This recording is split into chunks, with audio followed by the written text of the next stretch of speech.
Curtis Jackson, known as 50 Cent, is a hip-hop artist and business mogul who soared to fame with his 2003 debut album, Get Rich or Die Tryin'. Curtis Jackson, known as 50 Cent, is a hip-hop artist and businessman who became famous for his streetwise raps and rags-to-riches life story. After an early life of crime, drugs, and violence, he turned to rap, rocketing to stardom with the album Get Rich or Die Tryin' in 2003. One of the leading figures in early 21st century gangsta rap, with side projects including the hip-hop group G-Unit, investments in soda water companies and video games, 50 Cent has since branched out to become an actor and businessman. His career has been littered with feuds with other rappers, arrests and legal and financial difficulties, while his recent recording output has been sporadic. 50 Cent was born Curtis James Jackson III on July 6, 1975, in the borough of Queens in New York City. He was raised by a single mother in the neighborhood of Jamaica. His mom worked as a drug dealer and died in an unexplained fire when Jackson was only 8 years old. After her death, he was raised by his grandmother. Jackson had boyhood aspirations to be a boxer and fought at the junior level, but began selling drugs when he was 12.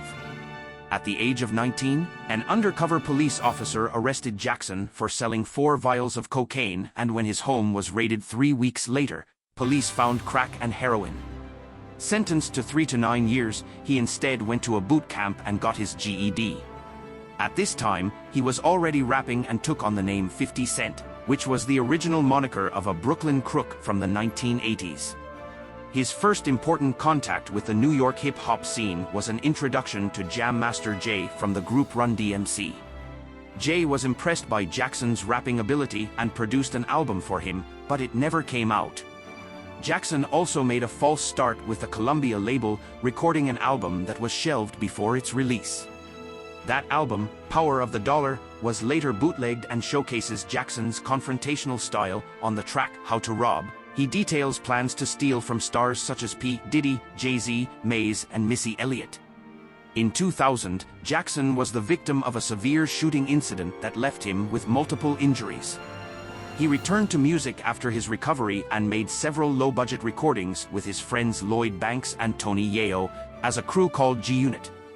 Their efforts came to the attention of Eminem and Dr. Dre, who heard 50 Cent's Guess Who's Back mixtape in 2002, and signed him jointly to their labels, Shady Records and Aftermath Entertainment. 50 Cent's debut album, Get Rich or Die Tryin', was produced by Eminem and Dre. It was a massive commercial success that eventually sold 9 million units. Its gritty singles, including Wanksta and In the Club, were underpinned by strong hooks that helped turn them into crossover pop hits. His personal appearance, muscled and tattooed, wearing a bulletproof vest and toting a handgun, was also a strong factor in his appeal, as was the fact that his lyrics were based on real-life experiences, in a game where most rappers' boasts are idle. His rhymes are average, but his lisp, his exaggerated delivery and the beats backing him pushed this collection over the edge, raved the Los Angeles Times. Get Rich or Die Tryin' was followed in 2005 by another hit album, The Massacre, on which Jackson continued to rap about drugs, crime and sex on tracks like Candy Shop and Just a Lil Bit. He started his own label under the Interscope umbrella, signing Lloyd Banks and Young Buck, and incorporating them into the G-Unit group on the 2004 album Beg for Mercy, which sold more than 5 million copies worldwide. Subsequent 50 Cent releases, including Curtis in 2007 and Before I Self-Destruct in 2009, achieved only modest sales. But by then 50 Cent's personal history as a reformed criminal and a survivor of drugs, violence and poverty had secured his position as an influential figure in hip-hop culture. Jackson maintained a presence in the industry with the release of the album Animal Ambition in 2014, although reviews weren't particularly warm and it sold just over 100,000 copies, a far cry from his glory days. Ongoing feuds with Ja Rule, Rick Ross and The Game also took his eyes off the prize. Following in the footsteps of hip-hop moguls such as Dre and Jay-Z, Jackson successfully expanded his brand into other markets. he promoted and invested in Vitamin Water, a partnership that reportedly netted him $100 million when the company was sold to Coca-Cola in 2007, and also founded the successful headphones line SMS Audio. Jackson has two sons, Marquise and Sire, with two different mothers. Jackson has also enjoyed success with his forays into film and television. Since 2014, he has served as an executive producer and supporting player in the crime drama Power. Jackson also landed a prominent role alongside Sylvester Stallone in 2013's Escape Plan and its two sequels, and appeared in the films Spy, 2015, Southpaw, 2015, and Den of Thieves, 2018. Jackson's legal and financial problems began to mount when he was sued by Lastonia Leviston, a girlfriend of Ross, for releasing a sex tape online without her permission.